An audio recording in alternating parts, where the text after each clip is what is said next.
There, there. Now it's recording, and you guys got your little legal disclaimer when it said recording in progress, so everybody knows it's being recorded. But anyway, we use double-sided reflections, and we want to end on the side of change.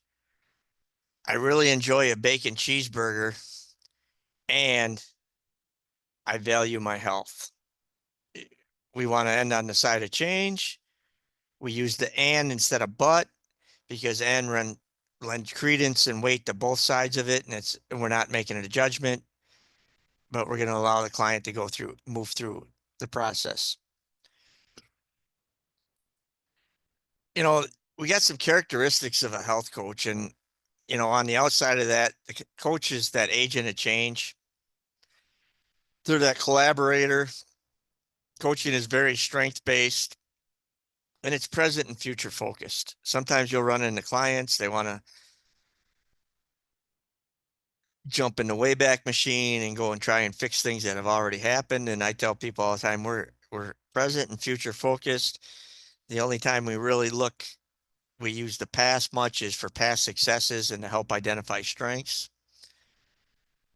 And we're whole person centered. That's where we understand, just because that client's sitting across from us, we think they should be doing this, but the client's going to work on this. We understand that everything's connected and it works with and it works to help overall well-being and empower people. And then you got the qualities of a coach, and you guys can all read, but being respectful and present are number ones. We're articulate, we're succinct. We want to be talking a whole lot less than our client. And we're that empathetic partner, we're, we're trying to understand. We're open and really, being that non-judgmental approach, being open is just critical for coaching. We're going to use a lot of open-ended questions, as one of our skills. We're really facilitating that self-discovery for the client. And we're meeting the client where they're at. And sometimes it's even helping the client figure out where they're at. And we use active listening to understand, not listening to respond, but that active listening. I say use your toddler brain in that. We're going to help them develop and complete and revisit that vision throughout the coaching process. And we'll talk about this a little later on, but we're tactically going to be able to interrupt and redirect somebody, and we're going to use those reflections. And then we'll get into a little more of this, but we facilitate that vision, link it back to what's important to them. And tonight we're going to help establish that area of focus. And then the next time when we're in stage 3, we'll be facilitating that long-term goal, and then we'll be helping to set action steps to move them towards that. And we're going to utilize and teach SMART, specific, measurable, actionable, realistic, time-bound throughout this. And we're going to create space for the client to do a little exploration of some skills.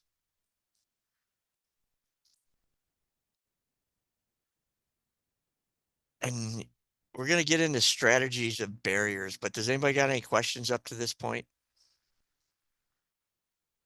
No.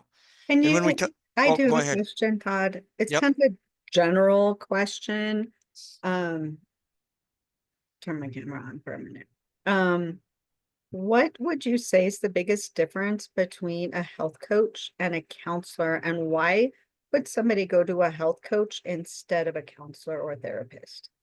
Counselors, therapists, LCSW, psychiatrists, they're going to diagnose and then they're going to develop a treatment plan that's designed to treat that diagnosis. And with a health and wellness coach, we don't diagnose, prescribe, or direct. We don't, or any of that. And really, coaching is much more climate or client driven as far as the ends. There's a lot more parameters around various counseling and intervention modalities that they use, and they both have their space. I've worked closely with a lot of therapists, and one of the biggest difference in an oversimplified way that I explain it is Therapists, counselors, they jump in the Wayback Machine with people, explore the trauma, look for the root of the trauma. Where coaching is that present, focused, strength-based approach, present, and where are you going forward? And I've worked closely with counselors to where they're seeing them, they're helping them process that trauma or that depression, and they're treating that symptom and that diagnosis. And in conjunction with that, they're working with a coach that's present and future focused. And sometimes those goals line up. And sometimes the client's working with the coach on a totally separate area. Does that help, Christina? It does. Yeah, I'm a school counselor, so I Okay. don't diagnose. So I needed to hear something in my head to kind of help me distinguish between the two. And I would readily say, I mean, as a school counselor and things like that, and I don't want to get too far in the weeds, but sometimes you may have a little bit more of an agenda when you go into the session, and you're not leaving it quite as much up to the kid. It's more problem focused, solution focused. Where with coaching, it's the client agenda 100% of the time. Yeah, I think it's a little of both. I would definitely say that it's student focused and whatever they need to talk about, but we are solution based. Like we definitely need to focus on a solution.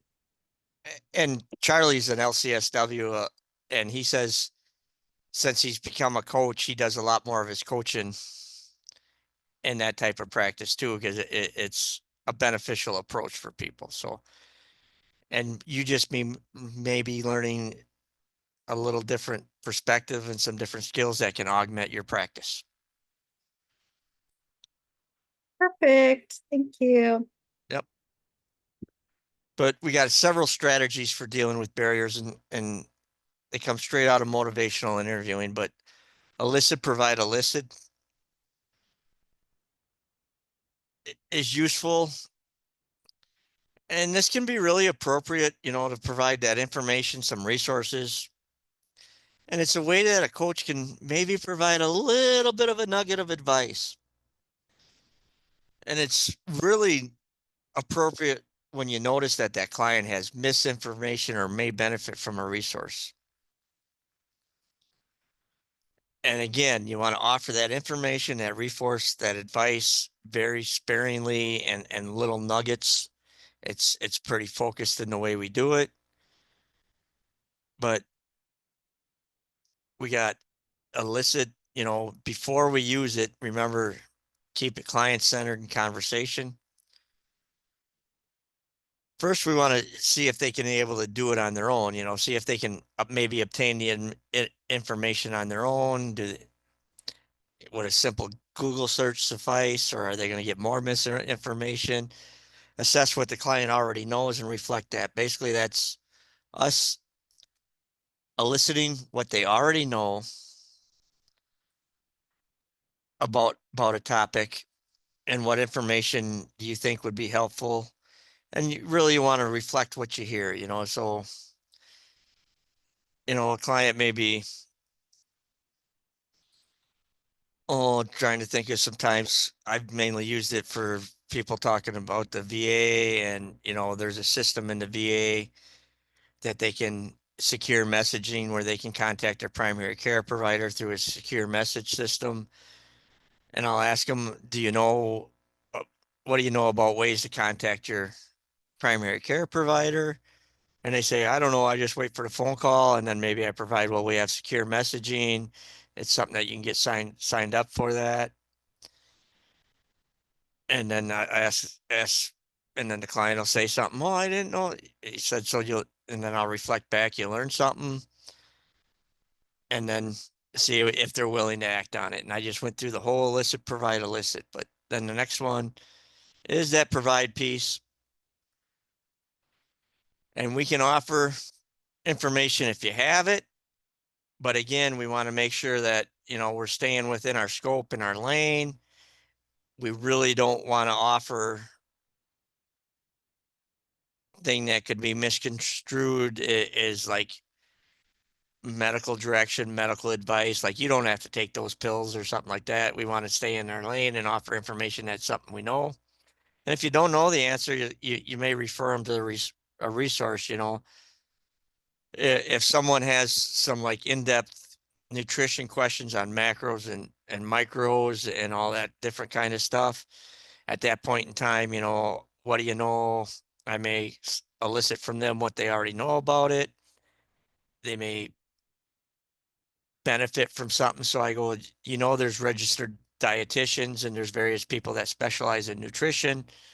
Would you be interested in maybe hearing one, or it's something that you could find on a Google search? Just providing them that resource.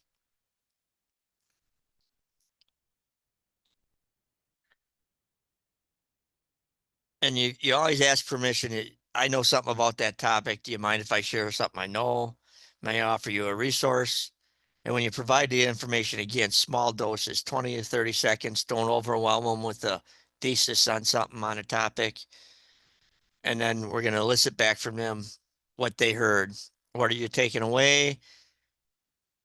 Are you going to use this information going forward? What part was most helpful? How does that sound compared to what you already knew? And we're really elicit, provide, elicit. It's a quick little topic, and it's often used for strategies for barriers when a client's stuck, different things like that. But basically, this is breaking it down simple. What do you know? You reflect what they know, get permission to share, offer that small dose of information, and elicit that what they're taking away. How does that sound?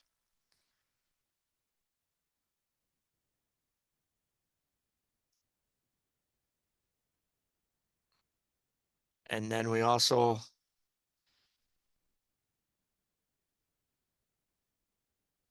are going to, if Todd is smart enough to do this, I'm going to send you out in the breakout rooms and you guys can practice this. And I got 13 people.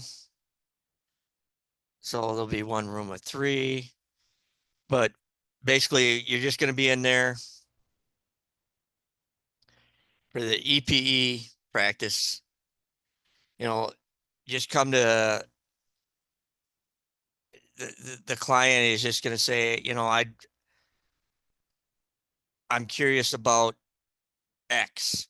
And you can be curious about working out. You can be curious about anything. And then the client is, then as a coach, just ask them, well, what do you already know about working out? And then if the coach, and they give you something, reflect what they say. Well, I know that it's supposed to be good for you.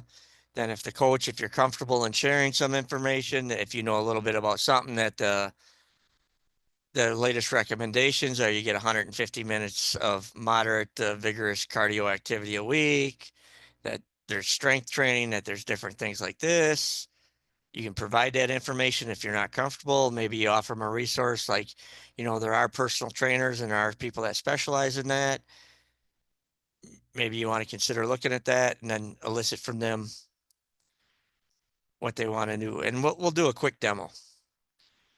Would someone want to care to be my partner?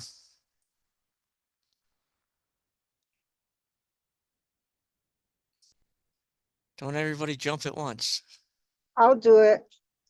All right. Is it Miley? Maley? Yes, yes. All right, Maley. So, Maley, just tell me about something that you're kind of stuck in. You're thinking about making a change in, and you're not sure which direction to go.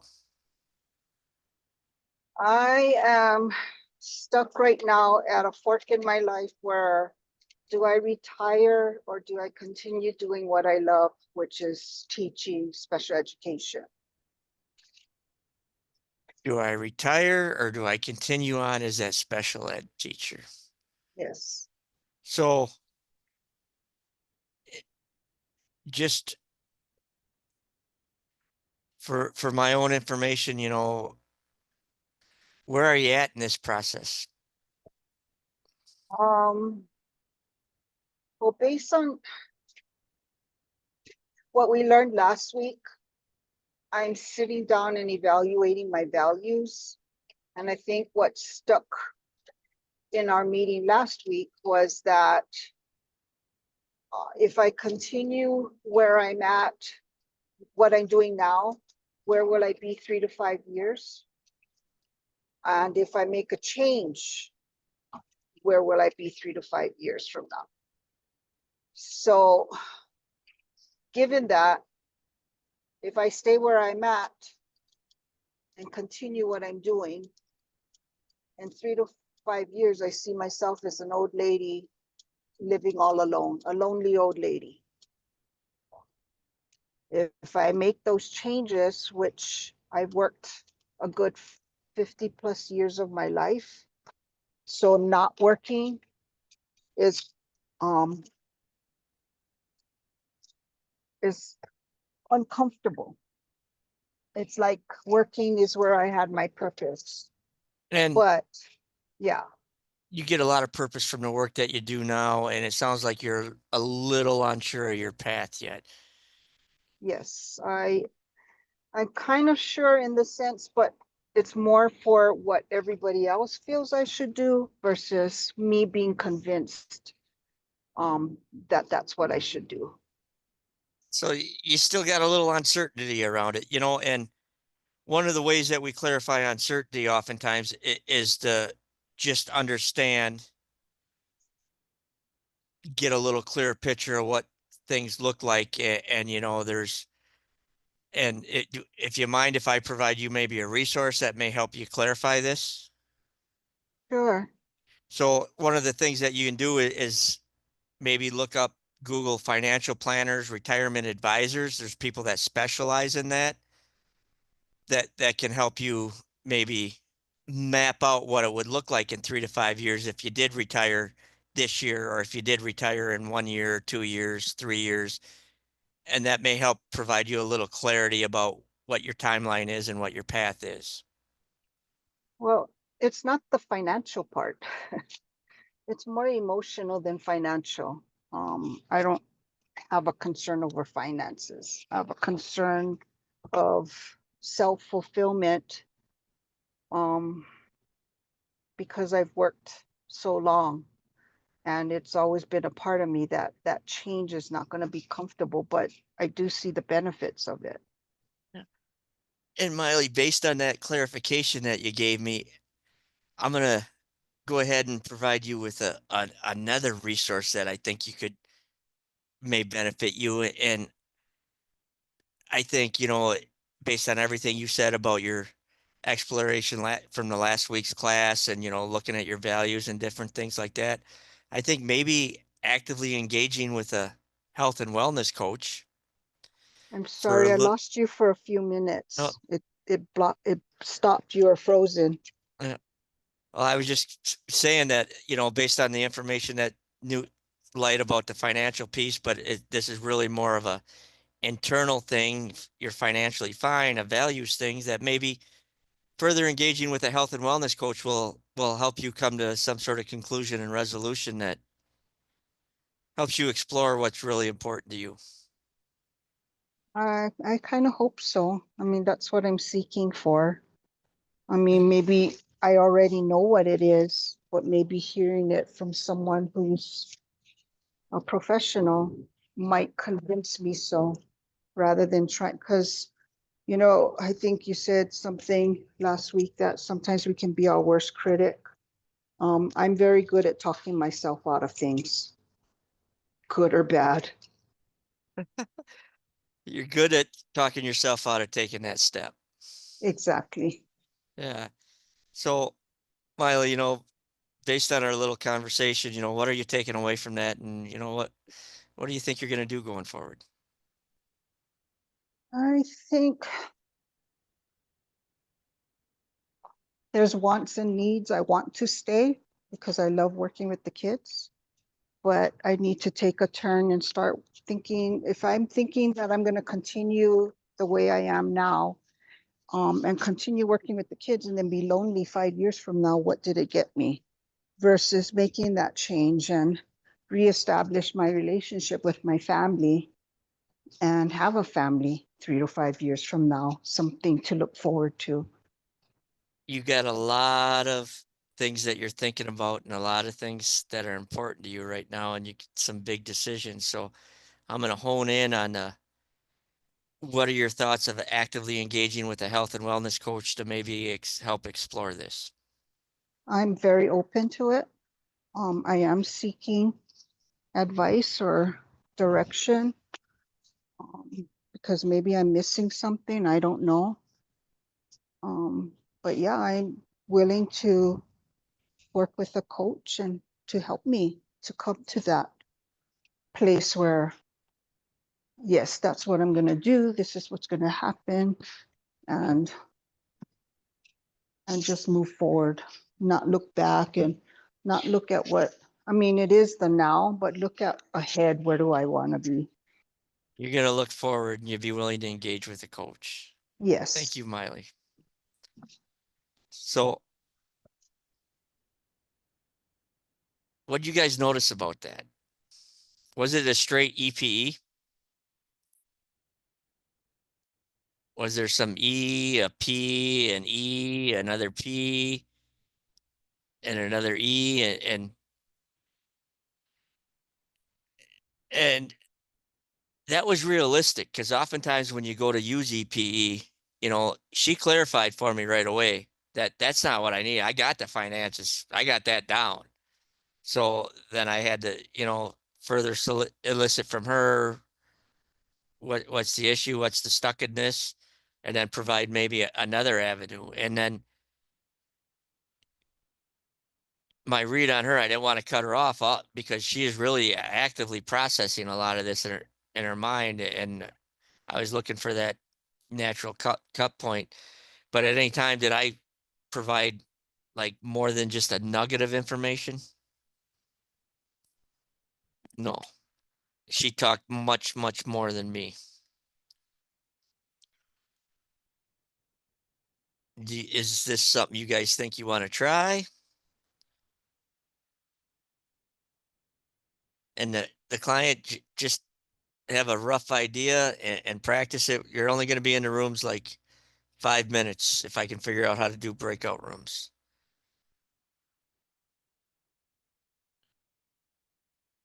I can talk you through it, Todd, if you need help. I got create rooms. There's 11 of you divided by 2, that's 5. And I can assign automatically. How do I set my timer? So to set a timer with Zoom breakout rooms, you have to do that in like a separate platform. You can't do it directly in Zoom. I normally just use my phone as a timer. All right, I got it. I'll just send you guys the rooms and I'll pull you all back in like 5 minutes. Perfect. Prepare to be, this is my ode to Star Trek. Prepare to energize. Energize. All right, room 2, you're going to have 3 people in it, but all the other rooms will just be 2 people.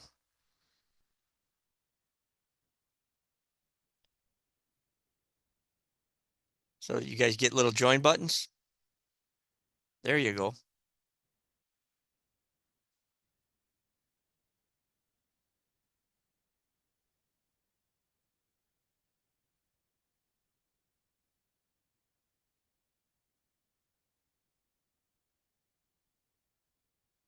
Did you get a join button, Beth?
Well, I'm in the regular one, but I'm talking to you, so I'll turn off my audio.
And here they come. Look at them all.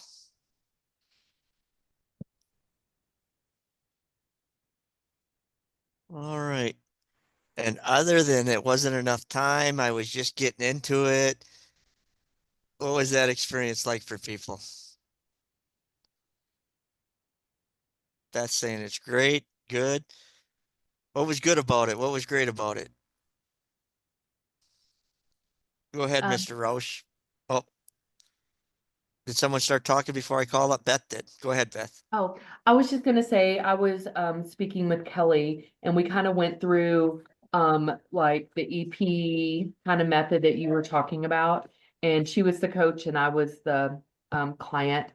And yeah, it was interesting to go through it and we weren't quite sure what to do, but I think that it was interesting to like reflect and go back and forth and restate and all that kind of stuff. So And really, when I think about it, EPE, it's like a process that allows us to share information without being pushy, if that makes sense.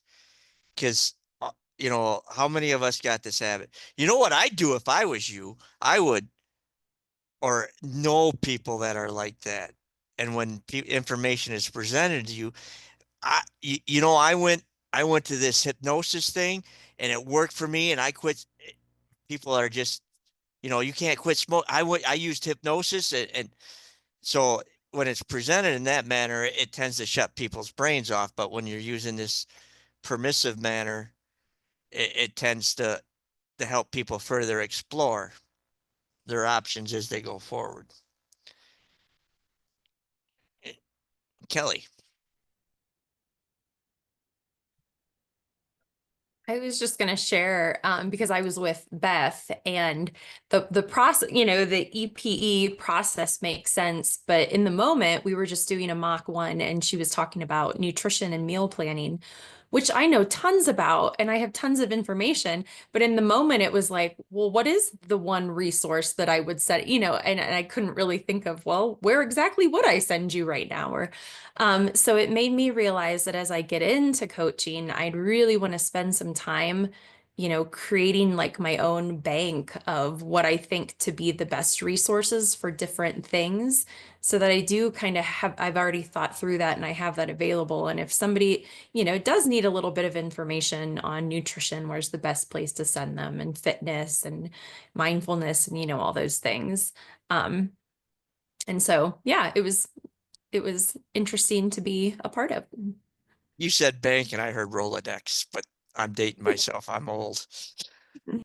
Just that little card, flippy card things on your desk. But yeah, So I'm gonna go ahead and share my screen again. And share. So we're going to talk about some reminders, some things to do if we share our story. Generally speaking, we're client centric and stuff like that. So anytime we're going to share any of our story or any of our experience, we really got to ask ourselves, is this still about the client? Do I honestly think this is going to help the client move forward, or is this about me because I just want to share this with them because I think it's cool? But we're going to use that EPE model in the sense that we're going to elicit from them and we're going to get that permission before we provide them any nuggets about our story, our information. And then we're asking them what their takeaway is on it, because we're really, our focus is on to help them move them forward.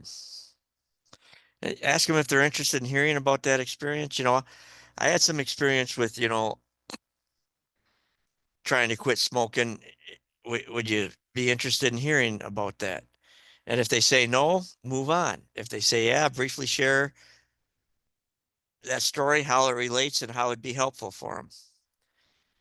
And then ask them and get from them, what are they taking away from it? Always get that client takeaway, because we're about the client and about moving them forward. Some considerations that we got to have. Mindful awareness to consider and stuff like that. We want to make sure that our stories are going to be helpful, be moving forward, and not be triggering for people and different things like that. That purpose for sharing your story, is it client focused, or again, are we trying to turn the session into about us? How open that client may be to hearing your story, and read that body language, read that nonverbal communication when you go to offer that experience. Is it a poignant spot to actually offer this up? And generally speaking, it's 20 to 30-second nuggets. We don't want to go much over that either when we're sharing our story, if possible. What's the impact that our story is going to have on the client? Is it going to help move them forward? And generally speaking, it's not highly utilized skill in coaching at all. And if you remember my session from last week after we debriefed, when I talked about I had very similar experiences, but I didn't share those with her because I really didn't see how that was going to be pertinent. It wasn't going to help move her forward at all. So I chose not to share.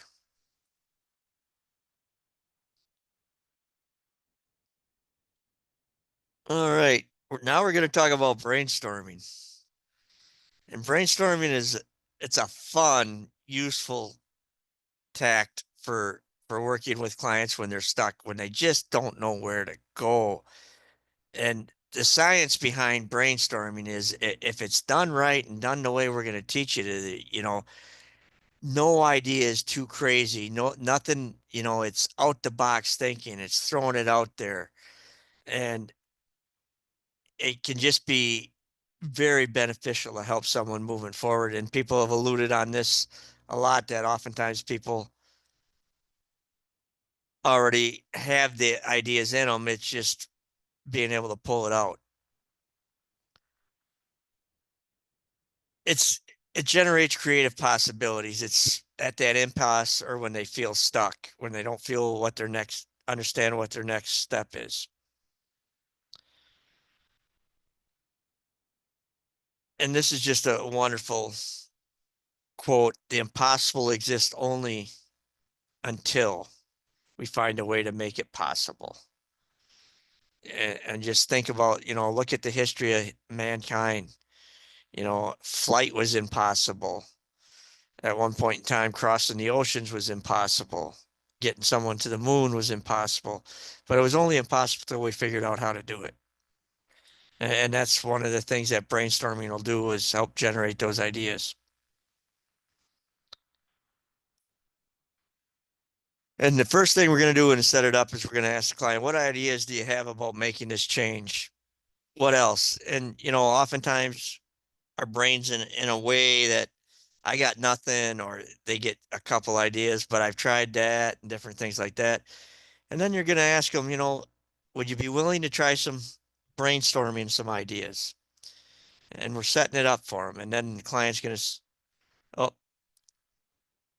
and the client's gonna say yeah or nay. If they say nay, we move on. If they say yeah, you're gonna set it up for them. And generally speaking, as a coach, you can have the client, like if they got pen and paper, record the ideas. The coach can record the ideas, but you just want to make sure you get the ideas down.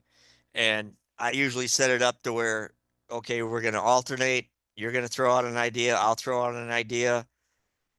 The book says you can throw a time parameter around it. You're going to do this for 3 minutes. I usually use like a number parameter. We're going to do 3 ideas each. You start, I go, you start, I go. And you just throw ideas out there that are just whatever pops into your head. And then you're going to go ahead, and after you're done, you ask the client, out of all those ideas, and maybe as a coach, you read the ideas back, or if the client took them, you're going to ask the client, well, go read the ideas that we got down there. And the client's going to read them, and you're going to say, out of those ideas, 6 ideas or 4 ideas that we came up to, are there any of them that you'd be interested in trying? And 8 times out of 10, just so you know, as the coach, the client picks one of their ideas. So generally speaking, it's within them, and I want to demo it for you again real quick. And I'm going to ask for another volunteer. I'm really beating you guys up with this volunteer thing, but anybody willing to take a shot at brainstorming with me?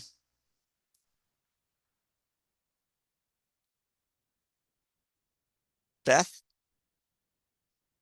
All right. Sure, I will. All right, Beth, we're gonna set this up. Just tell me something that you were thinking about and making a change in, and maybe you're stuck. You don't know where to go, what your next step is. I've been really trying to work out more, and I work out like 3 days a week or do some kind of physical activity, and I've been trying to move that to 5, and for some reason I cannot get that going. You want to up it from 3 to 5 from 3 days a Mhm. week to 5 days a week, and Yeah. you're stuck. Yep. Mm-hmm. In coaching, we often use brainstorming, and it's just about generating ideas, throwing out ideas out there. And one of the ways we can do this is we'll just alternate, where you throw out an idea that can get you up to the 5 days, and then I'll throw out an idea. We'll do 2 ideas each and just see if any of them land with you. What do you think of that, Beth? Oh, that sounds great. All right. You got an idea for me?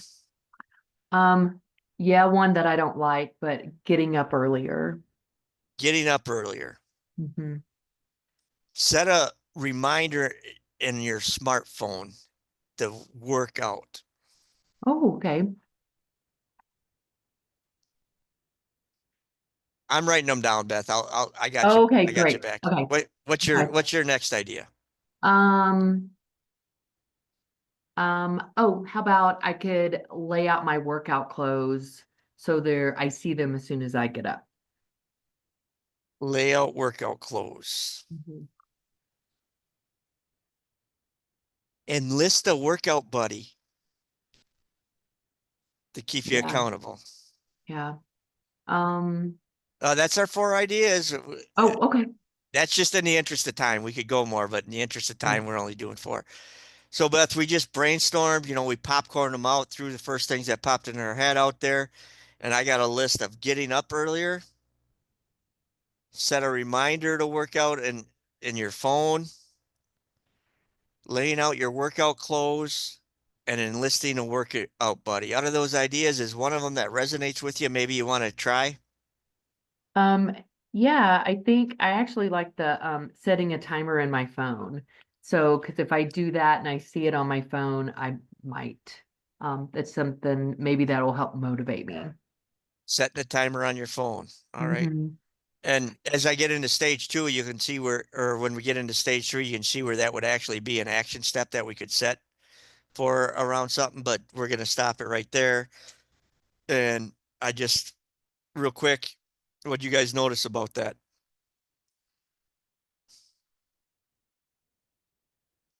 Go ahead, Mr. Roush. And You- I'm sorry, I don't remember your name. I think it's Jacob, but I don't remember your first name. Close. Calvin. Calvin? Yep. See? Yep. All good. All good. Like I said, I use Zoom for my work, so I have to change this for my students instead of flipping back and forth. But yeah, all good.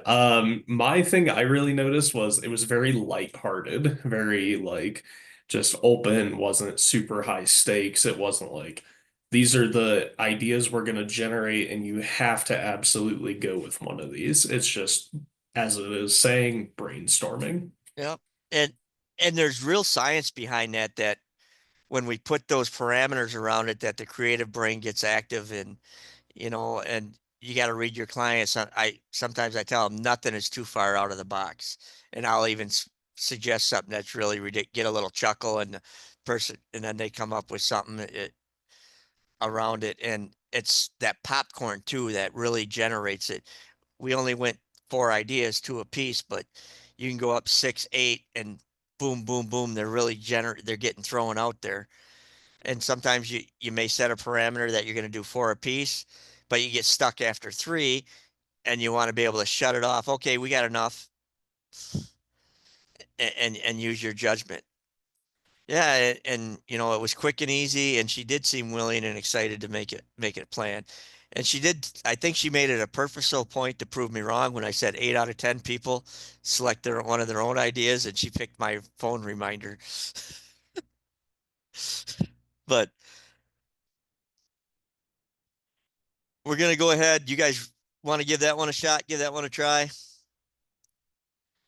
Yeah, even if you don't, it's on the agenda, so we're gonna do it.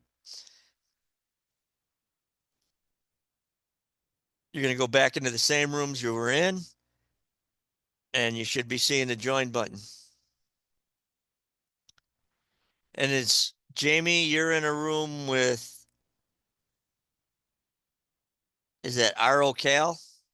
Are you able to call her?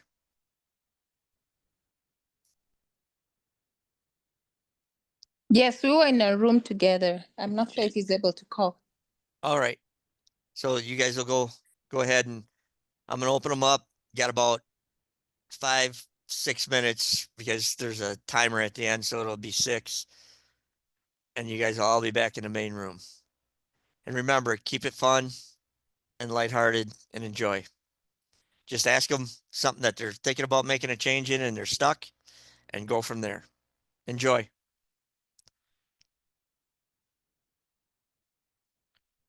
Should be seeing the join buttons. Todd, I just got here. Oh, Danielle, so you're probably not on my breakout list. Right. So, I had a doctor's appointment. I wrote to Charlie. all right, Charlie's in a family emergency. I had an emergency too today, so I'm like, I'm running late. Melly, do you see your join button? I do not. You don't have one if you just got here, Danielle. Right. I don't have one either. I don't know what happened. I switched from my phone to my computer, so now. Oh. Okay.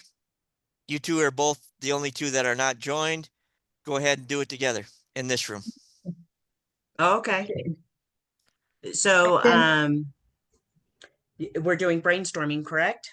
Yep. Yes. So what's one change that you are considering making but are stuck? Are stuck. I would say making more me time. Making more me time.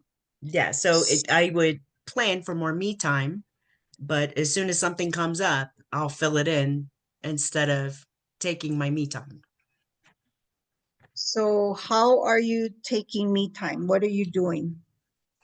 My me time looks like going to my Zen room. This is my Zen room. I know it's a mess and it's got all my teaching stuff in it, but this is where I focus the best.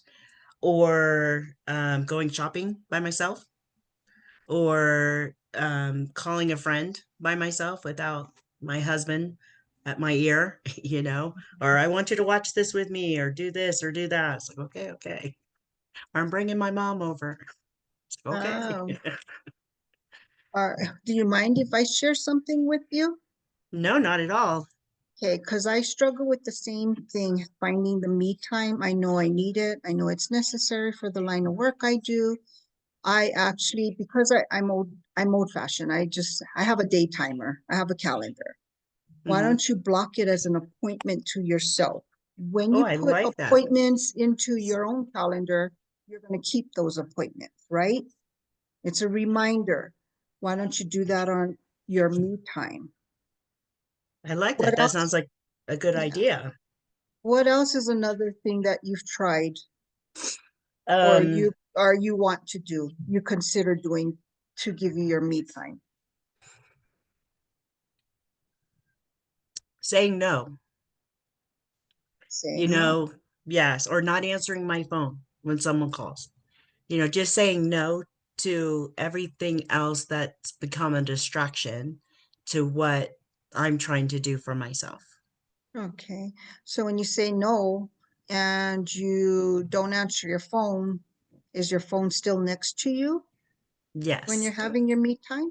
Then maybe you Yes. can find a place that is safe, like your top drawer or your purse, and put it on vibrate or silent so you don't hear it either. And you're not distracted. Very nice. I like that idea too, because here it is. I was I a know. I was a child protective worker for a while, for many years, and always had two phones going at the same time, you know. I think that should also be a goal, is Yes. putting that phone away. I know you said the phone, and there was something else you mentioned. I forgot what you said that you would consider or you're thinking of doing to help maximize your me time and minimize the distractions. Well, to say no. So, Oh, my husband and I are the only ones who live here. My kids are grown and my grandkids are grown, or, not don't live with me as well. And it's just sometimes, even though you're married, you just need to, have a break from all the thoughts that go with being married. What am I going to make him for dinner? Or, did he call the doctor today and make that appointment? Or, you always get that. I tend to be such a caregiver that I forget that it's important to care for myself. So one of the things that I have a hard time doing when he says, I want to spend time with you, is no, I need some time. I'll take a hot bath or whatever, and I'll come back. And it's what I should say, just give me 30 minutes and then I'll come downstairs or whatever. Does that make yeah, sense? yeah, it does. And instead of saying no to him, you can say, okay, I have myself scheduled for some QT time with myself, whatever it is, 30 minutes. This is my Mhm. time. Please let me have it. And then when I'm done, then we can do something together. What are you thinking of? You can ask him that instead of just outright saying no. Well, You're sure. I saying think, no, you're saying no, but you're doing it in a way, well, first let me do this, then we can do that. I mean, sure. yeah, I so think first, a I think a good idea then would maybe to pre-front him on Saturday at yes. this time. So that way he knows, I know, we can both plan something differently. And something I've had to do in the past? I mean, our husbands have to be trained sometimes. Is on my refrigerator, I would have a small little whiteboard. And I made my own little monthly calendar, and I would put it in there. 3 o'clock, me time, or doctor's appointment, or you. So if he Mhm. wanted to know what you're doing or what's happening on a certain day, given day, whether it's his appointments, your appointments, what have Sure. you, then it's there. So put me time on the family calendar. Yeah, on a visual family calendar. Then it takes the pain of having to just come out and say no. I know what you meant by no, because I'm Yeah. the same way. I'm a yes person. I take care of everybody else other than Mhm. myself, and I forget about the me time. But I found that putting it in the calendar and sticking to it, because a lot of times I can talk myself out of it. Oh, but I can do this first, and let me do this first, and then I'll do that, and then you don't get to it. So you put it in the calendar and stick to it. They're I coming love back. that. Thank you. Thank you. Where's my? I see some smiles. Any big noticing from that exercise?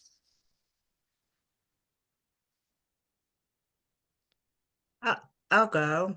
Okay, Danielle. I know you were in there listening to us and stuff, but I really do think that we forget that we are not alone in our needs and wants and desires. And, we're not alone in that. There are other people who might be going through the same thing. And we try to not bring our burdens on others by keeping everything to ourselves. And just to share that with my partner today, it was just nice to know that there are other people going through it, but also there's other ways that they're dealing with it that maybe might be useful for you. Yeah, and there's different ways to deal with problems too. And the other thing too, is it's something that I've noticed since I've been teaching this group too, is one of the commonalities is, most families, most units have somebody that's like the glue that holds stuff together. There's a lot of glue in this Zoom meeting. There's a lot of glue in this room. I mean, you guys, it's a lot of people that make a lot of self-sacrifices that put a lot of other people's needs and wants ahead of their own. And I'm, this is me not giving advice, but maybe saying something that it took me a lot of years to learn. Because one of the core Army values is selfless service. And I thought that always was sacrifice and putting everything in front of me until I had somebody that's way smarter than me tell me sometimes to be truly selfless, you have to be a little selfish at times. So that's just, that if we can't take care of ourselves, we can't take care of anybody that's important to us eventually. Anybody else have a big noticing from this activity? Anybody have fun doing it? Yeah.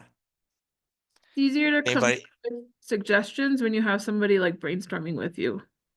It's a little easier to figure things out. It really does. It changes the brain pathways. I mean, I'm probably the least creative, inventive person in the world, but it just rewires the brain a little bit that gets those creative juices flowing and you're able to throw out stuff. Yeah. So here's what we're gonna do. I'm gonna go ahead and get through the PowerPoint part on stage 2. We're gonna take a little break, then I'll do the demo, and then we'll do a little practice. All right. So share my screen again.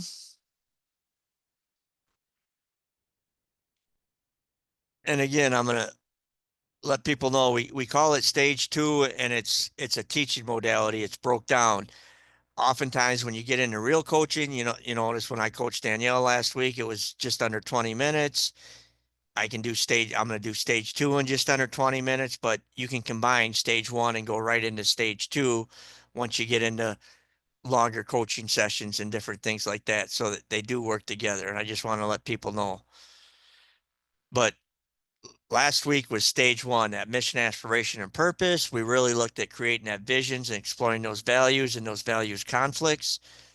And now we're going to get into stage 2. We're going to use that whole health inventory that we gave you as an assessment tool.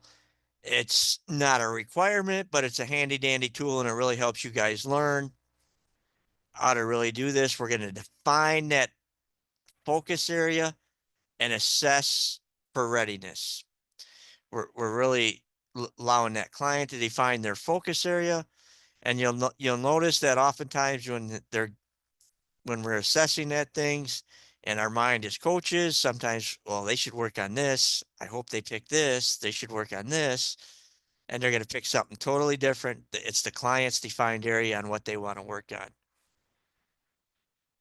And again, these characteristics, qualities, skills of a coach, coaching strategies, we're right in that area where we're going to establish an area of focus. And again, we're still looking for those strengths and those values as we go through this, but we're using the same qualities and skills throughout this process. And we're really using a strength-based approach. It's present and future focused. And these are the areas on that health inventory, and those are those 8 areas, those recharge, physical, mental, development, environment, spiritual, the families and colleagues, and diet, nutrition. But when we look at this circle and the way it's put together, that UDOT, that's the client, that's in the middle. They're at the center of everything we're doing. And that mindful awareness piece, is that something we're trying to cultivate, and I had this biggest thing, when they first started talking about mindfulness and I was first introduced to it, in my head, when I hear mindfulness, I picture somebody with a haircut like mine sitting on the side of Mount Everest in an orange robe going, and I think of an absence of thought, like a totally clear mind. But that's not what mindful awareness and what we're really after. When we talk about mindful awareness, it's really that ability to focus on what you want to focus on when you want to focus on it. It's that clarity of thought. It's the ability to dismiss those intrusive thoughts in a non-judgment, self-compassion way. And it takes practice and it takes effort. And it's something we try to cultivate in ourselves as coaches, and something, through the coaching process, we try to cultivate in the clients, because it really does help reduce that brain clutter, because those thoughts will pop into your head. Oh, I got to get groceries after work. But I'm not thinking about that right now. I'm here with this student, or I'm not thinking about that right now. I'm here with this client. It's really that ability. We're going to coach this in 3 little different ways, 3 steps. We're going to reflect and assess on that personal health inventory, basically where you're at now and where you want to be. We're going to have them clarify and define a focus. And then we're going to assess that importance. And when we're assessing importance,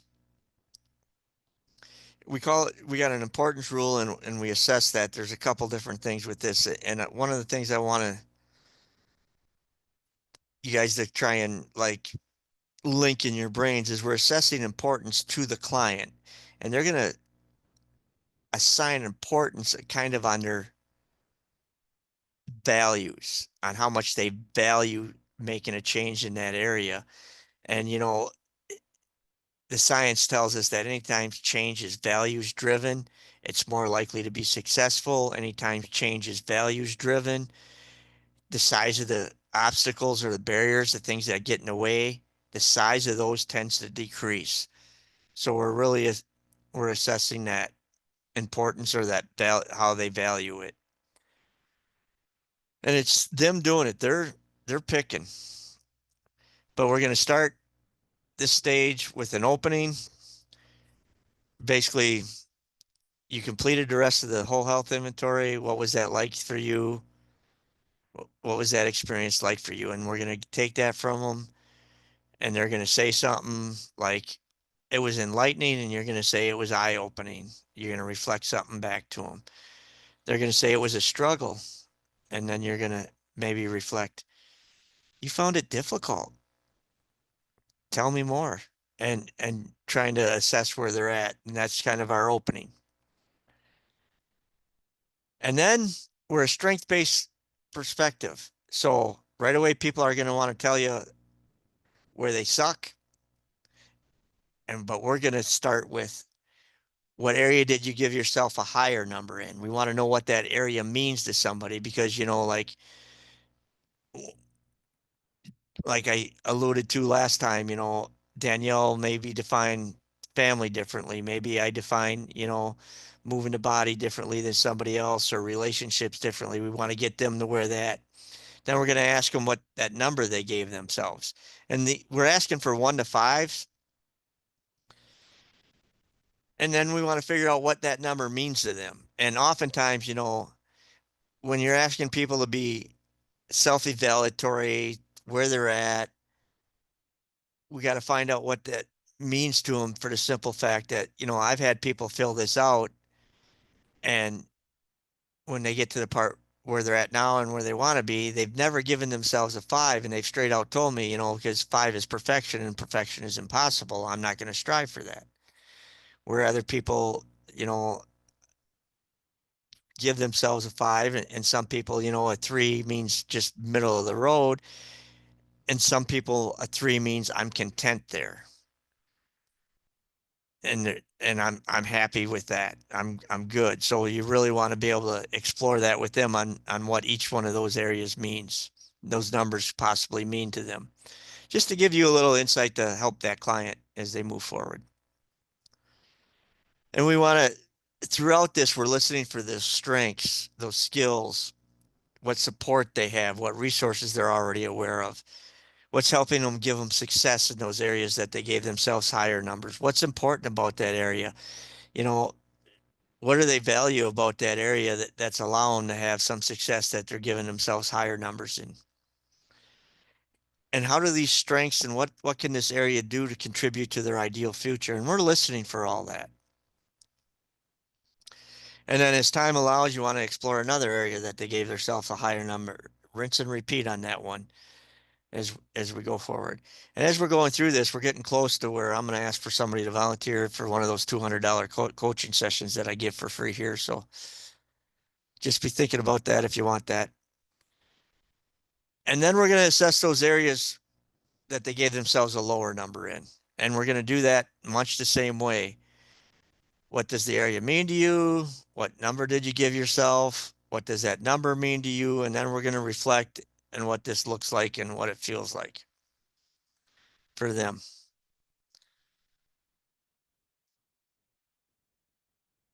And then we're going to look at where would you like to be in this area, And, someone gave themselves a 2 and they want to be a 5. What's possible when you get to that 5? Again, we're trying to get them to paint that picture and get that intrinsic motivation smoking a little bit in them. And another question that we can ask, what will that number look, what will it feel like? I like what will it feel like a lot, but what will it look like? And then you're going to, maybe reflect that gap between, you're at a 2 now and you want to be a 5. And then maybe if time allows, we explore another area that they gave themselves a lower number in. And when you got more time and, I'm probably only going to do 1 or 2 of each area when I do the demo. But if you have more time and you use your feel as a coach, you may explore more areas with them. And then you're going to give the client some autonomy. You're going to give them choice, that choice in a matter. The areas we've talked about or ones we haven't discussed, what's an area you're ready to make a change in? Boom. They talked about you explored 2 high areas, you explored 2 low areas, and you're not telling them of the low areas what's an area you want to make a change in out of any of the areas that we discussed or some of them that you didn't. And sometimes clients will pick an area that they're already strong in and they'll seek to further improve in that area. And that's the client's autonomy. That's the client's choice. And then we want to assess that importance. And we're going to use a 1 to 10 scale. And 1 not being important at all and 10 being the most important thing for you right now? We're going to ask them, what number would you give yourselves? And then they're going to say 6, or they're going to say 8. And then we're going to ask, what does that number mean to you?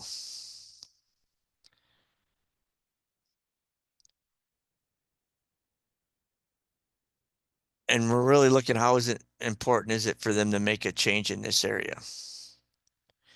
And here's something critical. If the importance is less than a 7, we want to stay with a strength-based approach. If it's less than a 7, so say if it's a 6, we're going to still look for strengths. We're going to ask them, what makes it a 6 and not a 4?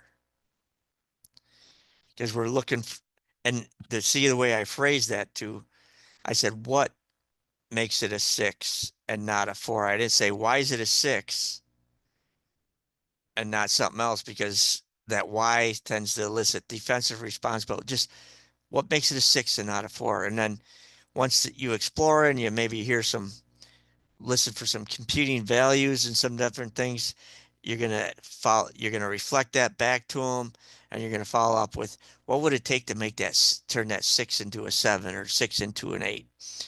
And the big reason that this importance is that we go with this, research shows that if most people give themselves a 7 or higher, there's little change in a 7 or higher. There's little change in the likelihood of success.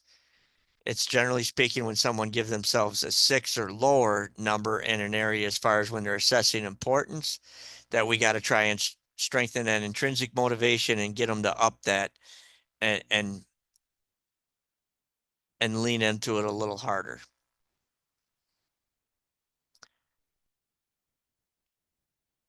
And then we're going to close it with, how you feel about their focus and what are they taking away from the conversation.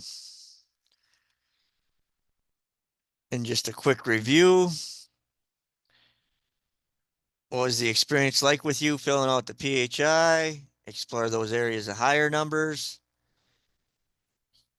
Constantly connecting to that strength, vision, values, mapping back to the map, if you will. Explore those those lower numbers. Choose that focus, assess importance. Any questions?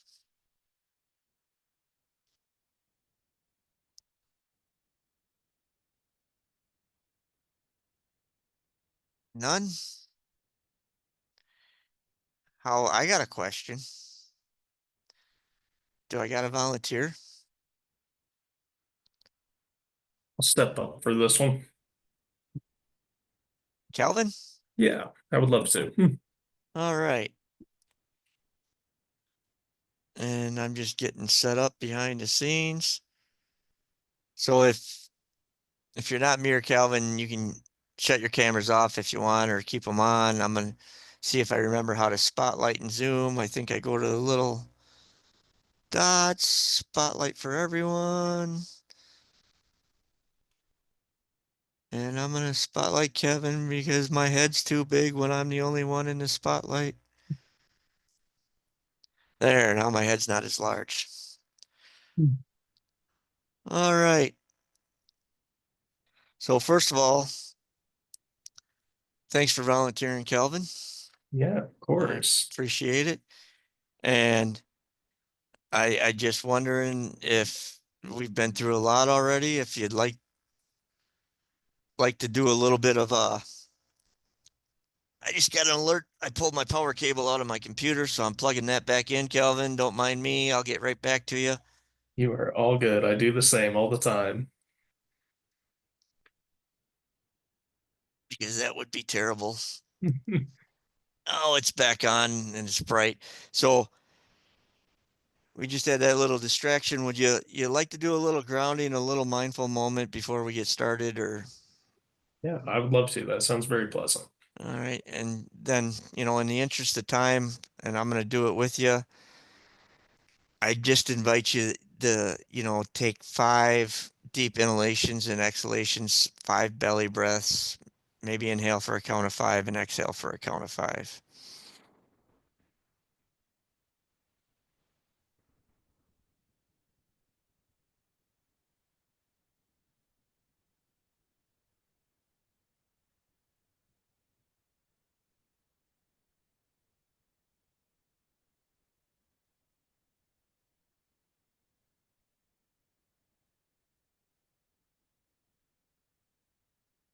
You seem to be back with me.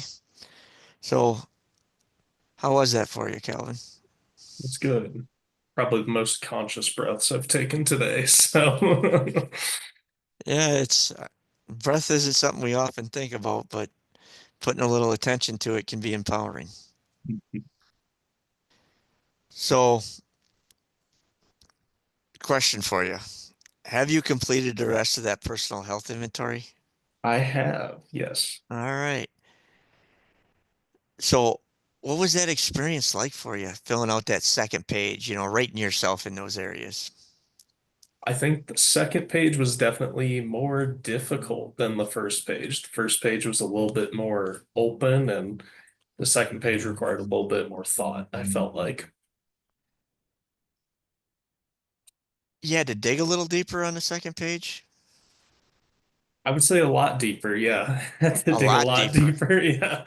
Yeah, some of those with the way that some of them were structured, I really had to think through because a lot of those categories I tend to overlap when I think about them. So trying to find how I define those was really unique. So you put some thought into it and you got a PHI that you're ready to move forward with. Absolutely. All right. So, and I'm going to ask you to really just look at the areas that you gave yourself a higher number. And if you got it readily available, or just go ahead and take a scan of it and pick one of the areas you gave yourself a higher number in. What's an area that you gave yourself a high number? I gave myself a pretty high number in the spirit category. Gave yourself a higher number in spirit. And what does spirit mean for you? So all that deep thought you put into it, now it's going to pay off. Oh yeah, like I said, I've always been a pretty, I don't know, very interested in the physical and metaphysical, religious studies, all that stuff. That's part of why I got into social studies. So I grew up very like Orthodox Roman Catholic by the book. And then as I got older, some of those values held, but other ones kind of went to the wayside. And so I've definitely, spirituality is one of the things that I often think about a lot, especially when I go out on hikes or just, staying up at night, just things I ponder a lot. So I gave myself a pretty high number in that. Spirituality to you, you had the formal religious background, but it's become more of a personal exploration. Absolutely. Yeah. Definitely Yeah. more of a personal exploration. And what number did you give yourself, Calvin? Feel a little egotistical on this one, but I give myself a 5. A 5. Yeah. What's 5 mean to Calvin? I think to me, I would say a 5 means I understand where I am at with my spiritual journey, and I understand that I'm a long ways from where I'll eventually be, but I'm content with where I'm at right now. And I think with the progress I've made with spiritual deconstruction and also like interpreting religions and how it influences me with like guilt and everything, I think I've found a good place that I'm happy with right now in the spiritual aspect of my life. So when it comes to spirit, a 5 defines Calvin as it's a journey. I'm not there, but I'm enjoying the journey. Yeah. Yeah. I Yeah. like how you worded that. Yeah. Yeah. So that kind of with the spirit, one of those strengths that I'm hearing is some self-reflection, some self-exploration. Yeah. And what else is helping you be successful in this spirit area? I think my wife has really helped a lot. She did not come from a super religious background, and so when I was kind of going through my initial process of college and being like, there's certain things that I agree with, certain things I disagree with kind of my upraising, she definitely helped me navigate a lot of that and still helps me navigate a lot of my tough questions I have about our existence in the world. your wife's a support, almost say spirit guide. In a way, yeah, I can see that. Yeah, Brings a new term to soulmate, right? soulmate. Yeah. And how's this area that you're on a journey on and you're happy with? How's this contribute to your ideal future? I think it contributes to my ideal future because I'm less worried about how I'm gonna feel with my actions versus how I'm gonna impact others with my actions. And I think as someone as a teacher, I think that's one of the things I have to keep in mind is a lot of my actions don't just impact my own life, they impact potentially hundreds, if not more lives. And so I think having this knowledge that what I do interacts with everyone I'm around has definitely been a good mindset in the field that I'm in. Yeah, your spiritual values kind of give you a clearer vision of intent versus impact. Yeah. So how about another area that you gave yourself a higher number in? I give myself a pretty high number also in the physical health category. And what's physical health for you? I would say physical health to me is having the energy and the muscular capability and cardio capability to do the activities I really enjoy and also support me in my work and with my family and friends. Physical health allows you to be you. Yeah, Yeah. very much so. What are some of those activities you enjoy, Kelvin?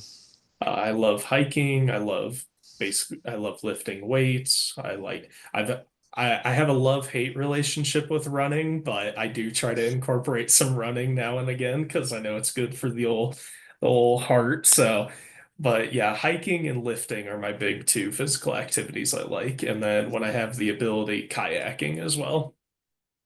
So you enjoy the picking it up and putting it down, but that cross pollination between physical and spiritual with your hiking and possibly your kayaking too is also Yeah, like I there said, for you. always good to connect the two different aspects. Yeah. And what number did you give yourself in this physical? I gave myself a 4 for right now. A 4, and what's a 4 mean for you? I think a 4, similarly to the spirit category, I think I'm very happy with the progress I've made in my physical health journey, but I'm still fairly far from where I want to be in the physical health realm. You're not there yet, but you're a little more than content with where you're at. Yeah. Yep. Yeah. Yeah. And Kelvin, I'm making an observation about you, and somebody once said there's two types of people in this world. There's destination people and there's journey people. You seem to be a journey person. Oh, absolutely. Like I said, destinations are great when you get there, but the journey is well worth the ride. So, Yeah. And that enjoying the journey can be a strength. What else is helping you with the physical area? I think just geographically where I'm at. I think being in Colorado, I'm very blessed to have the mountains right here, plenty of opportunities with the gym and good weather. I'm originally from northern Indiana where it's freezing cold and there's not really much in terms of hiking. So being in Colorado has really helped with being able to get out and about more. Yeah, you were able to locate to an area that kind of matches so far your physical needs and your spiritual needs. Yeah. Definitely. And you said it before, physical allows me to do the things I enjoy, allows me to be there for the people I want and do my job. How else does it contribute to your ideal future? Um, I think one of the things that I look at a lot, especially with just being a very reflective person, I see the lack of physical care a lot of my family members have had and how it's caught up to them. And I know genetics are going to play a huge role, but physical health, taking care of oneself, definitely will extend longevity. And although if I was to leave this beautiful earth today, I would be very happy with where I'm at. I would do want to live a pretty long and healthy life to be there with the people I care about most. Yeah, and you said genetics play a role in it. I'm curious, do you know how much your own personal choices, how much those influence your overall health and your overall physical activity? Are you aware of how big of an influence that is?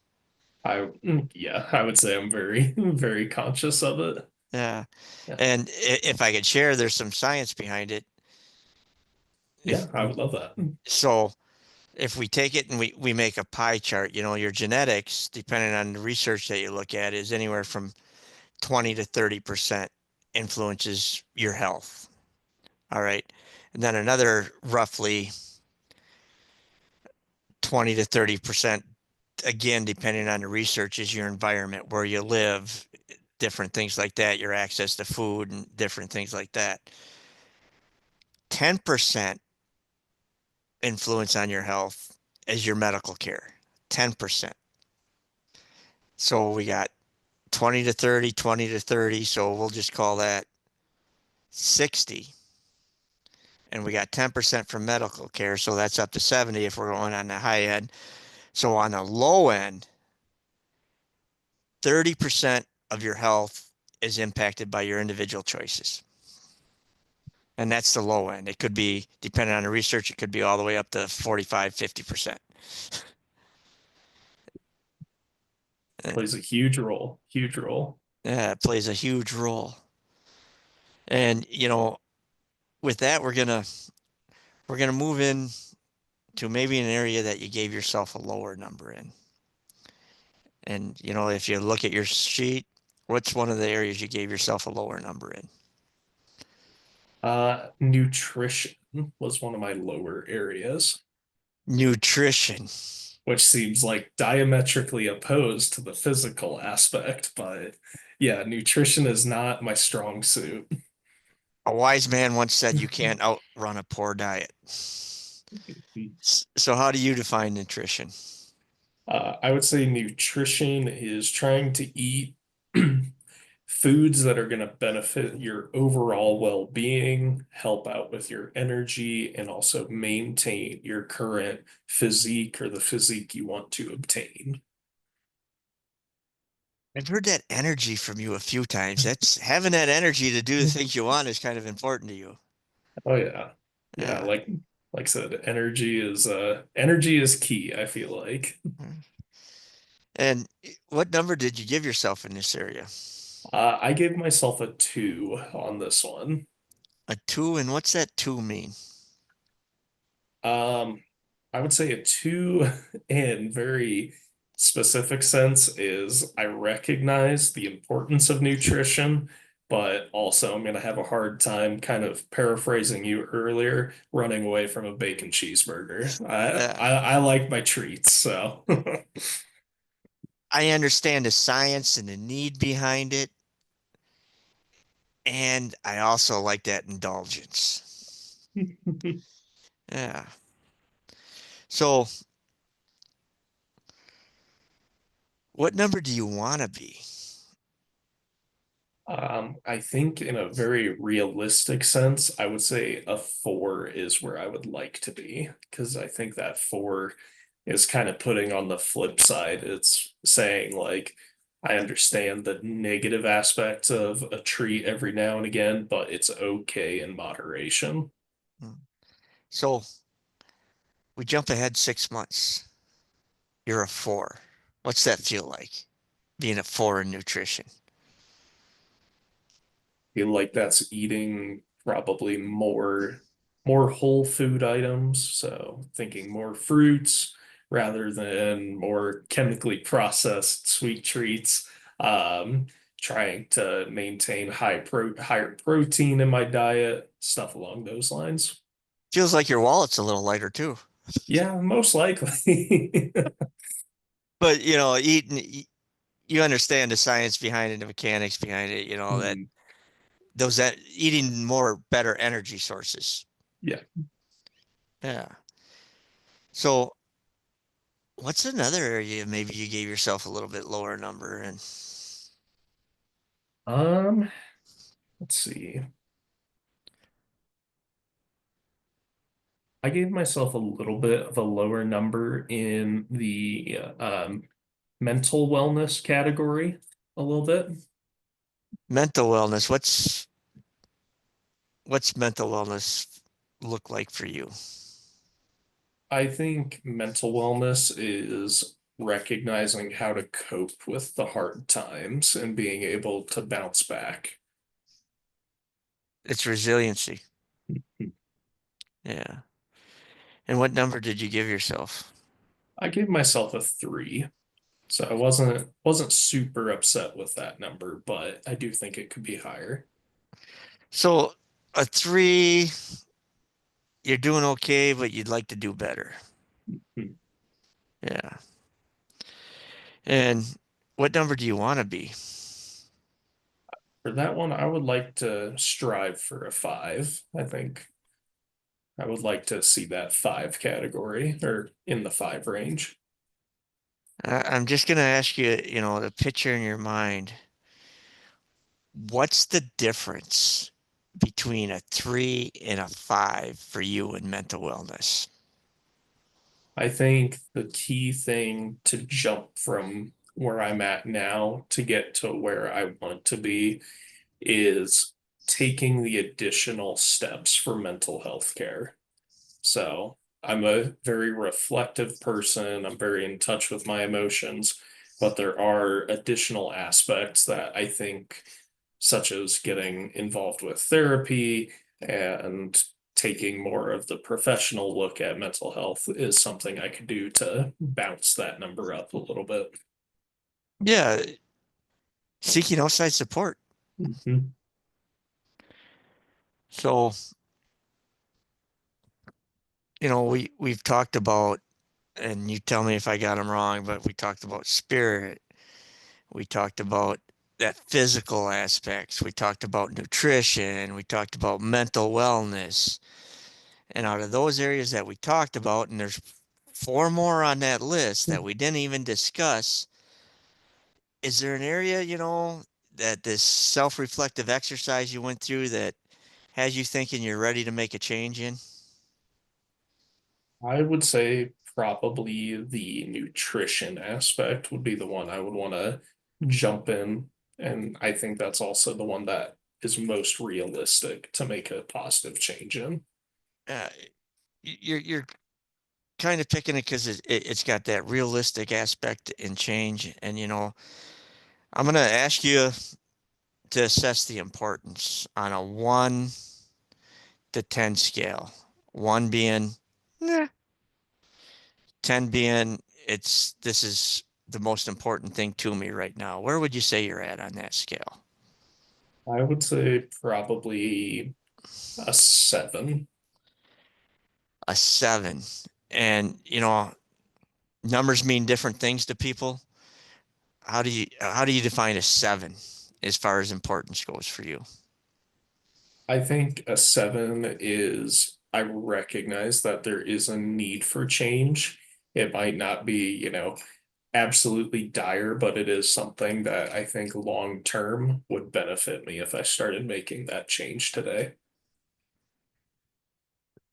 It's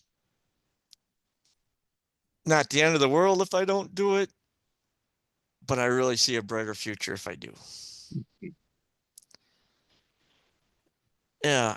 And, we're going to wrap up here, but I'm curious, Kelvin, how are you feeling about this area of focus, nutrition? I think it's a good area to have focus in. I think with especially where the world is at right now, given a lot of the food recalls and a lot of studies coming out about some of the ingredients in a lot of the foods that we eat, I think nutrition is a really, really good area to focus on. And I know also in improving my nutrition would benefit the physical aspect. I think it would really benefit a lot of these other categories because it's all tied together. It's worth your attention, and you see that link to energy. Yeah. So just to wrap up, what's your takeaway from our conversation today? I think my big takeaway is I have a lot of areas that I score pretty high in, and I have a lot of areas where I know my strengths, but I'm also recognizing the areas that I need to work on. And I think nutrition is a really good starting point. The journey guy found a new journey. Absolutely. All right. Thank you, Calvin. Yeah, thank you, Todd. Appreciate it. Yep. All right. You guys can come back on.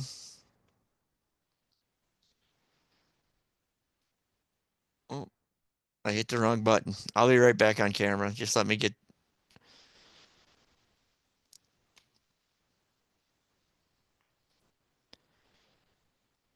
All right. Anybody got any big noticings before I narrow it down?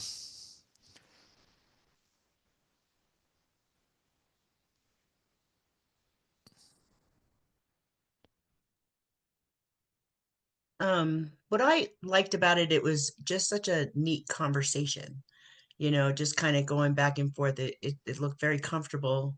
And, those are some really personal things, but, guys, it was really nice going back and forth. I learned a lot from that. And thank you for that. And that's coaching. You want it to feel conversational whenever possible. And, with that being said, you guys got the little guide rails that Charlie sent out and stuff. Did I cover everything on them?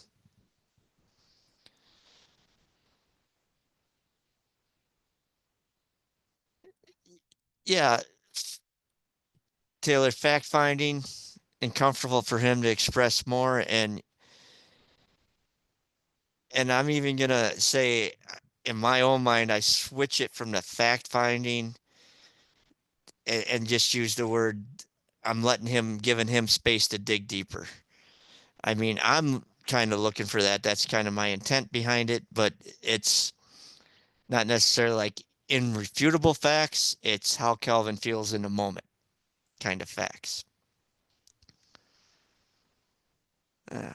What else?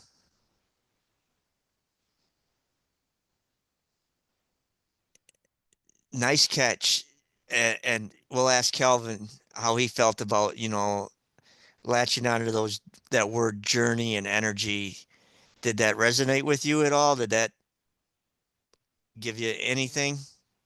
Yeah, I think from like the client perspective, it felt very validating to hear, especially, and this is just me personally, I always love when I hear people echo like little snippets of what I've said because it's like, oh wow, you're like actually listening, you're processing what I'm thinking about.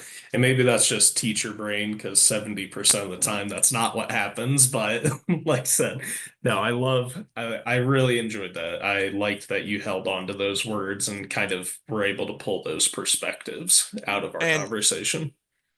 and if you notice, Calvin used the journey a couple times.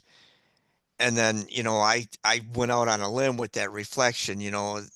Somebody once said that there's a couple types of people in the world, destination people and journey people. And you, sir, seem to be I said it, I'm paraphrasing now, but you're a journey guy. And I saw the way Calvin light up yeah. And even when he said back to me, destinations are fun when you get there, but you got to enjoy the journey. So, okay, journey, that's something that's going to resonate with him because that's something he identifies with. And then the same thing with energy. He used it a couple times. I tried it a couple, and it boom. So in order to keep that energy, I use those client words. That's that part of that other focused listening and things like that that help you pull those out. Anything else anybody noticed from that? Did I use EPE in there?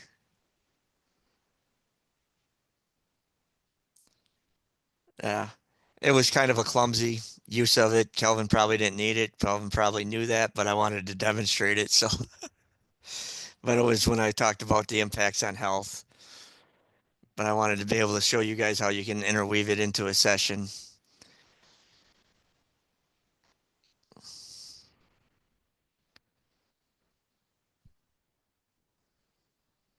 Yeah, and also that digging, what else is helping in this area? I identified a couple things that I were readily apparent to me that were helping them be successful. And then I asked him, what else is helping you be successful? And especially in spirit, when he identified his wife is a great support for him and everything else. And I thought I was being clever when I said spirit guide, but but you feel it out, and that's what coaching's all about. It's just I had a meeting with all my coaches, all 8 of them that work for me today, and one of my coaches threw one of the words that I invented back at me when we were talking about something, and he said, to use your word, coaching is very relationshipal, because a lot of it is about that rapport, that relationship that you have with the client, and being able to match their energy and be there for them. But we're going to go ahead and take 5-minute bio break and everything like that, and then get back. And then if you guys want to take a little bit more of a break when you get to your breakout rooms, you can do that, but be back at 10 after, 10 and 11 after.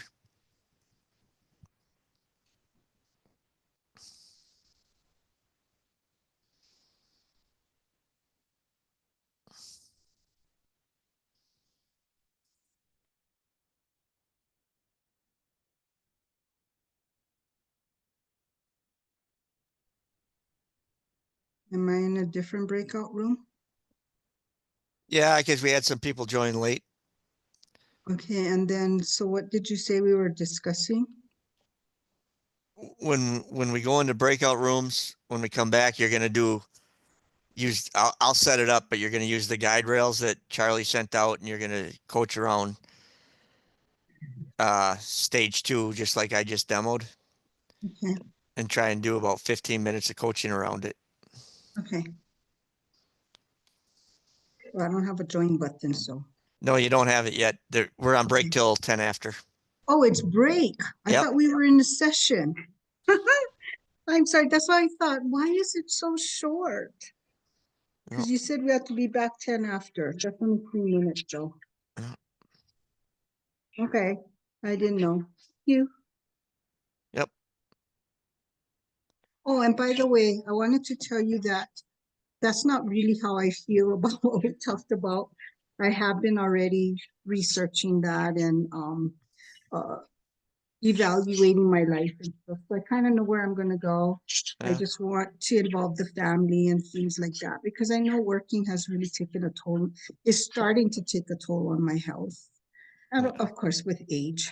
So kind of know where I'm going to go. I just kind of played that out in a way just to see what am I missing. So I just wanted to let you know that. Oh, you're But it is something that's on my heart. But it's something that's been there for a year now, so I've been really working on it for a while.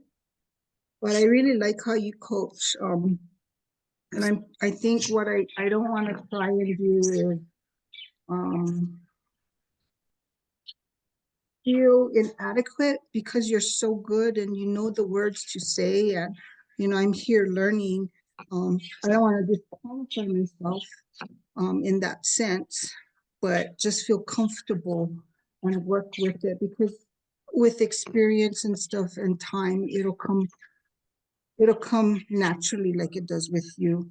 and that insight is invaluable because I've been doing this. I've got hundreds and hundreds of coaching sessions.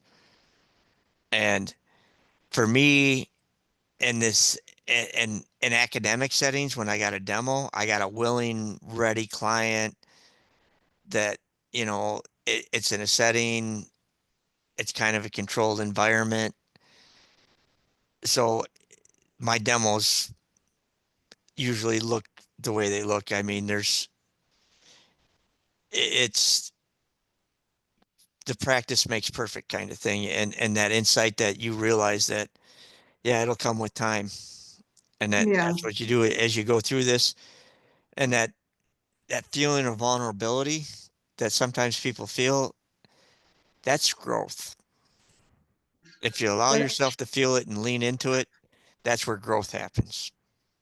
I think what is key to this whole thing is that it's got to be client focused, not self-focused or not what you know that you want to pass on to them.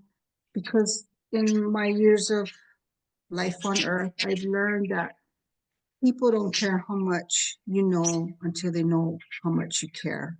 And just having that caring heart and open heart and listen to their heart, not only their words, but listen to their heart, where they're coming from, is much more effective. So I think that taking the focus off of self and putting it onto the client is the key in anything you do. We can have all the words and everything to do, but unless we're listening to the client and not listening to have a response, that's where it all plays a big role.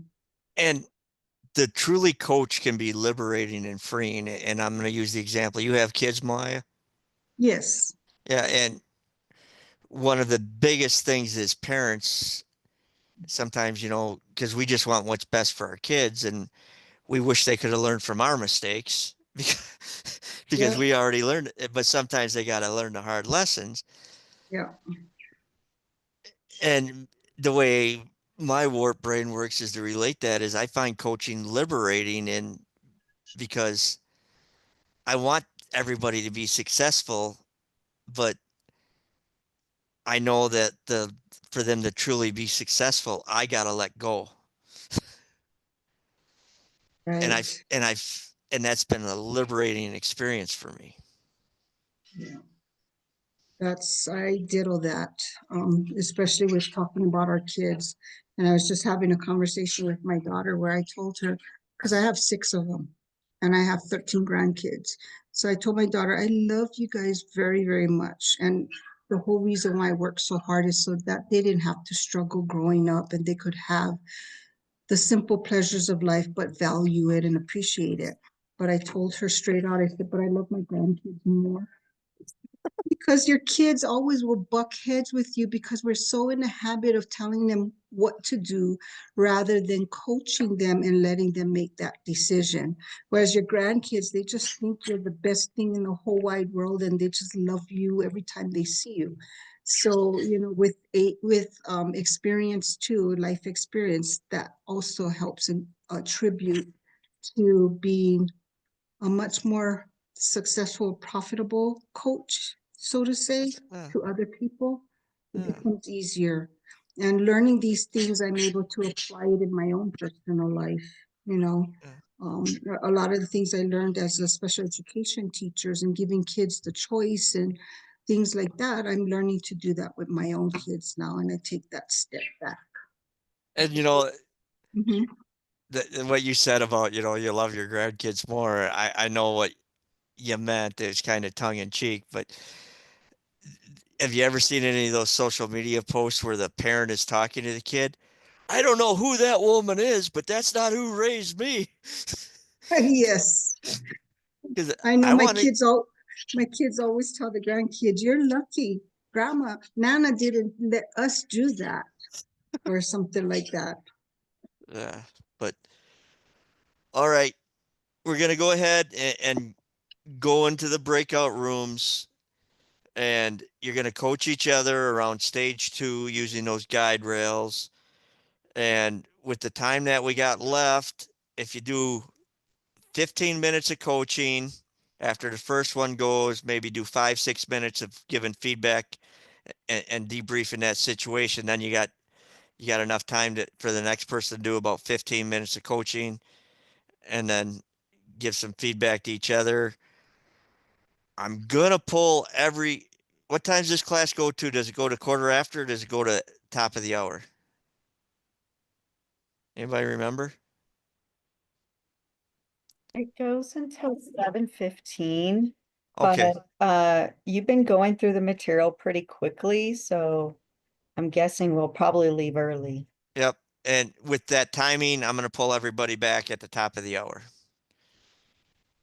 So you got like 15 minutes of coach, like 7 minutes to talk about the first one, 15 minutes to coach, like roughly 7 minutes to talk about the second one. Then we'll come up here, we'll do a big debrief. And if we get out of here 5-10 minutes early, we get out of here 5-10 minutes early. So And are you putting us in a partnership for 45 minutes? Is that what you're saying? yep, you're gonna go into the breakout rooms for 45 minutes. And then I'll pull you back at the top of the hour. And everybody, because we had some people join a little late, so everybody will be in just partners. There'll just be two of you in the room. All right. You guys ready? I'm gonna open the rooms. I asked if you're ready. I didn't ask if anybody's got any questions on anything. Nope. You guys are spot on. Smart group of people. All right, the rooms are open.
Hi, Ruth.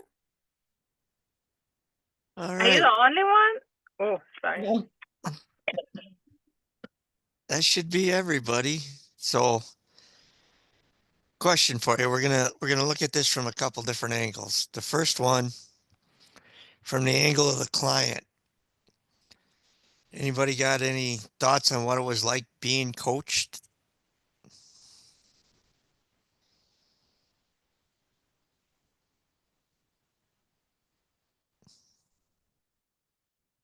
It wasn't bad, especially like if you filled out the form, you have it in front of you, so it's not a guessing game when they're asking you, where did you rate yourself? Yeah.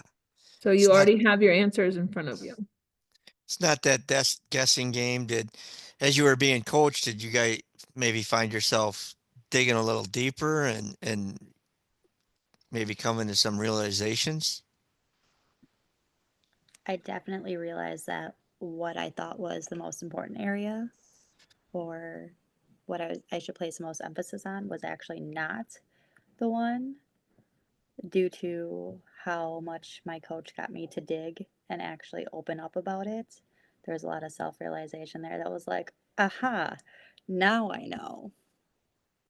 Yeah, and just that self-realization, can you pinpoint something your coach did that helped you reach that self-realization? Was it a skill? Was it a quality? Was it a question? It was definitely a quality. The way she was so calm, her reflections were incredible, and she was really spot on with them. And it wasn't until I heard her say the exact same thing back to me that I was like, oh, wait, why haven't I thought of that before? Again, clicking in your mind. So, Yeah. And there was qualities and skills in there, that calmness, that presence, that's that quality. And then those reflections, that's the skill coming to light. And then combination, that's where the magic happens. Yeah. So how about from the coaching angle? How, what was the experience like to coach somebody through this? I appreciate that we have like a guideline to go off of. Like the questions kind of come after you start it, but it's nice to like have something to go off of instead of just having to figure it out or memorize it. Because else I don't think it would go as smoothly. Yeah, and that those guide rails and stuff. And I'm going to encourage people to think of those guide rails as training wheels or just as handrails. And as you grow and you expand, you're able to add a little bit more of you into it, but those help keep you focused as Can I you're ask growing. a really random question? I thrive on random questions. This did not happen in my group at all, but just as a curiosity thing, what if someone's not ready for coaching? What if they're like so emotionally distraught or just kind of cannot, you know what I mean? They're not ready to be there yet. And that's still a debate among a lot of coaches. You know, sometimes like this is stage 2 of that area of focus. Sometimes people aren't ready to advance here. You got to circle back, go back to that stage 1, more clearly define the values, the emotions, and the different driving forces of change. Other times, you know, like if somebody's having a psychotic episode or, you know, one of my big challenges, the people with bipolar disorder are, I'll just say, interesting to coach because they can go like a couple, 3 weeks where, damn, this is the greatest thing in the world. This person's hitting every goal, boom, boom, boom, boom, boom, boom, when they're in that manic state, and then all of a sudden they hit that depressive state and doom. Then that's when maybe using some EPE, a referral to a resource, to get them someplace else that maybe they can get that. And that's something as a coach, you got to make that determination. But the other thing too, I'm going to caution people on is one of the things that I use, because I've had people where, well, are they really ready to make some change? Are they serious? You know, because we try to be non-judgment, but in their head, you know, we're self-managing. Judgment is more what we got, is that self-management of judgment. It's still there. We're humans. is that I always that what are you taking away from our conversation? What's your big takeaway? That gives you in-depth insight of just where the client's at a lot of times with that takeaway. I hope I answered it. Sometimes it's kind of because in coaching, I'm just going to invite you to get comfortable living in the gray. You know, we want things to be black and white. There's a lot of gray in coaching. And and I think I said it in one of the earlier classes. Really, coaching is like 20% this fancy book learning that we're doing, and 80% art. And a lot of that art is trust your gut, trust your instincts. So, how else from the coach perspective? I want to be able to get you guys out of here a few minutes early, but a couple more shares what it was like coaching, and even do a compare and contrast for me. Coaching last week to coaching this week. Big differences? I see some head nods. You definitely get a little bit more comfortable, Yeah. in your style. Would you say you're finding your style? Yes, you can definitely say you might be finding your style, you know, um, and different people, I like when we get mixed up sometimes because you talk to different people and they all have a different personality as well. So it helps you to kind of like define the things that work the way you say things with everyone, if that makes sense. Yeah. Yeah, and as you grow and as you're working with different people too, and I'll just ask this, and nobody has to answer it. I just want you to think about it. That last week when you guys went into the breakouts, how many of you tried to emulate me, like really emulate me? And this week when you went into breakouts, how many of you put a little more of yourselves into it? And I'm going to invite you to, you know, put a little more of yourselves into it. Take what you want from like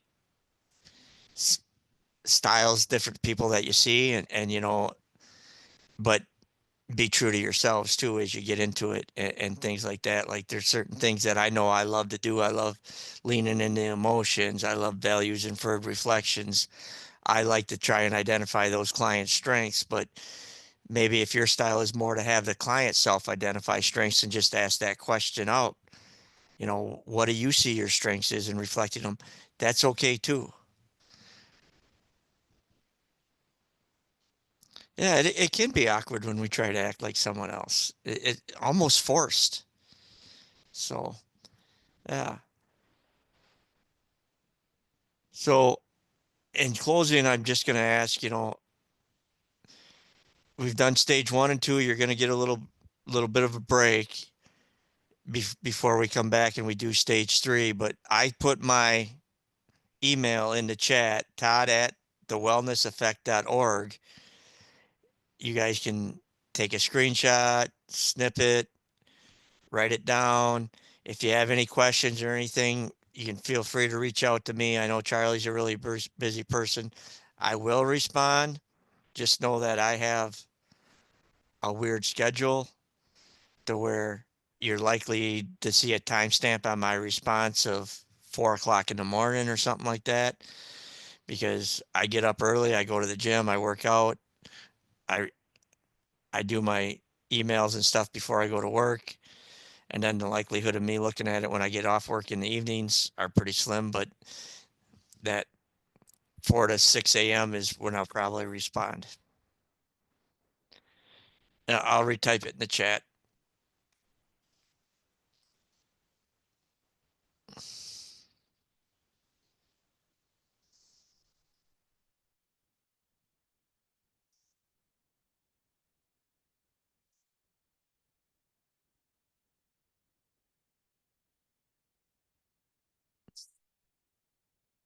Well, It's not .com, it's .org.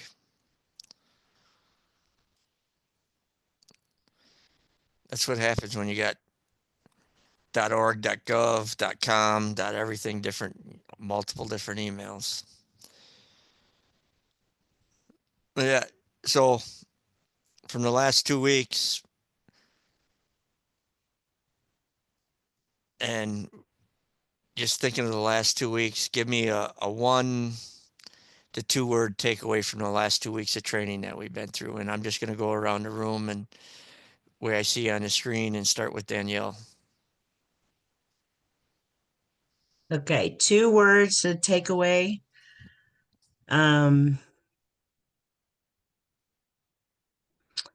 Reflective and I would say growth. Growth. Yeah, Miley.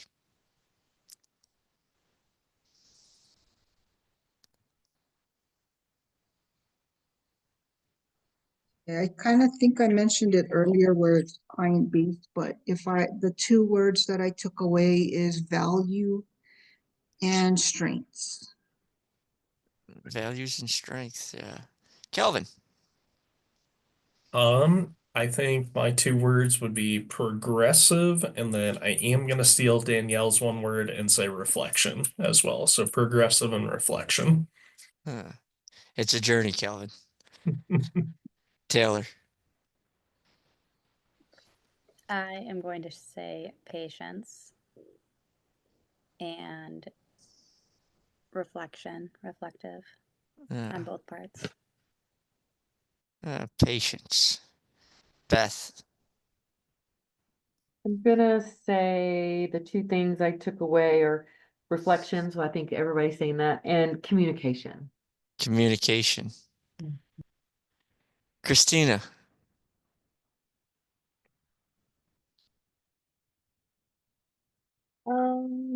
I would say strengths and different. Different. Yeah. I'm saying different because of how different it is from counseling that I do. Yeah. And some of the other people use reflection and that reflective piece, and finding that can be a growth experience and a strength. Kelly. My words are in regards to thinking about myself now as hopefully becoming a health coach after this. And I'm very excited and hopeful that it's something that I can do and do well. Yeah, looking for that future excitement. Dawn. Pause and validate. Pause and validate. 2 cool things for a coach. And then Rocal. I would say growth, and I just lost the word. Engaging. I'm just gonna go with engaging. Yeah, engaging. Hope. Mine are reflection again, as a lot of people are saying. Definitely heavy on reflection and guidance. And guidance, yeah. And Jamie's got growth and present focus in the chat, and Olivia. Mine are awareness and communication. That awareness, self-awareness. Josephine. For me, it's growth. Growth. Yeah. And I'm going to add one for all you guys as you go through this growth process, as you're doing some of this self-reflections, is have some self-compassion. And, through self-compassion, that allows for vulnerability and to put yourself out there and to try stuff, which really allows for that growth. And I just invite you to take that with you. And with that, that's all I got. Thank you. Thank you, Todd. Yep. Thank you, Todd. Y'all have a good night. You too. You too. Bye.